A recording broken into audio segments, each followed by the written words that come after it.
अध्ययन करने का अवसर प्राप्त हुआ। महाराज जी, उनकी कृपा से 4 साल निरंतर अध्ययन फलस्वरूप गीता जी के सभी अध्याय के लगभग सारे श्लोक कंठस्थ हो गए, परंतु उनके अर्थ समझने में अभी हम असमर्थ हैं। महाराज जी, कोई बात नहीं, बिल्कुल अर्थ की चिंता मत करो। आप जब एकांत में बैठो तो गीता जी के श्लोकों का उच्चारण किया करो, पाठ किया करो। धीरे धीरे थोड़ा और बौद्धिक विकास जब होगा तो अर्थ समझ में आने लगेगा।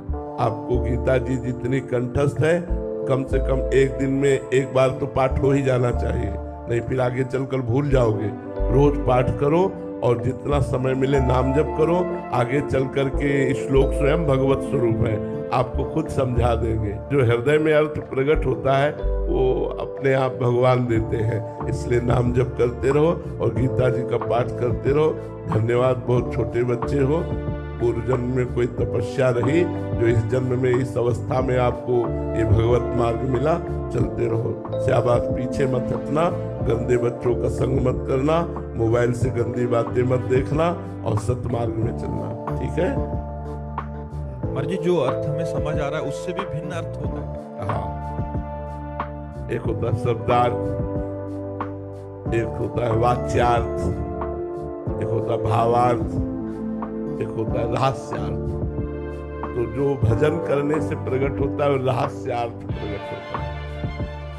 जो भाव में डूबने पर आता है वो भावार्थ होता है। जो संधि विच्छेद करने पर होता है वो शब्दार्थ होता है। और जो वाणी के द्वारा मिलान करके अर्थ किया जाता है वाच्यार्थ होता है। तो काम लायक चीज तो भावार्थ और रहस्यार्थ ही है। भावार्थ भजन करने से ही आएगा, भावार्थ ऐसे नहीं आता। गीता जी जैसे भगवान विराट है, ऐसे गीता जी विराट है, क्योंकि वो अनंत ज्ञान संपन्न है, इसलिए और है। कोई ये नहीं कह सकता मैंने जो टीका लिखी इसके आगे कोई लिख नहीं सकता, ऐसा नहीं कह सकता। ऐसा कहना अज्ञान है, क्योंकि गीता भगवान की वाणी है और भगवान जैसे विराट है ऐसे वाणी भी विराट है। कितना भी अर्थ कहो, अभी उसका अर्थ छुपा ही वहां है। वो भगवान ही समझाए हृदय में बैठ के, सोई जाने जिह देव जनाई वही जान पाएगा। जितना जनाया उतना जान पाया। इसलिए वेद भी जानकर भगवान को नेति नेति कहते हैं। ऐसा नहीं, वेद संपूर्ण भगवान का स्वरूप है, किसी ऋषि मुनि का लिखा हुआ नहीं।